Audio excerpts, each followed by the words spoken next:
less than a year. And she said,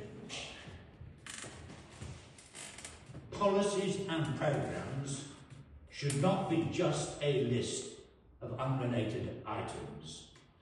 They are part of a total vision of the kind of life we want for our country and our children.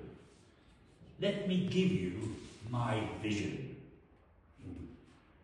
A man's right to work as he will, to spend what he earns, to own property, to have the state as servant and not as master, these are the British inheritance. They are the essence of a free economy, and on that freedom all our other freedoms depend.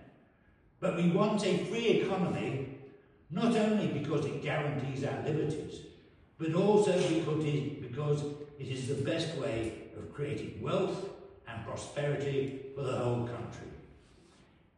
It is this prosperity alone which can give us the resources for better services for the community, better services for those in need. By their attack on private enterprise, this Labour government have made certain that there will be next to nothing available for improvements in our social services over the next few years. We must get private enterprise back on the road to recovery, not merely to give people more of their own money to spend as they choose, but have more money to help the old and the sick and the handicapped.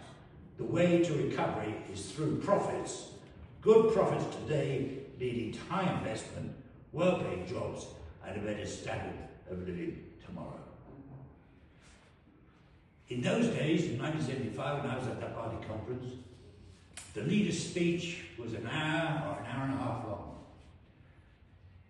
Margaret Thatcher said that, and then went on to give 6 areas of her vision for the Conservative Party.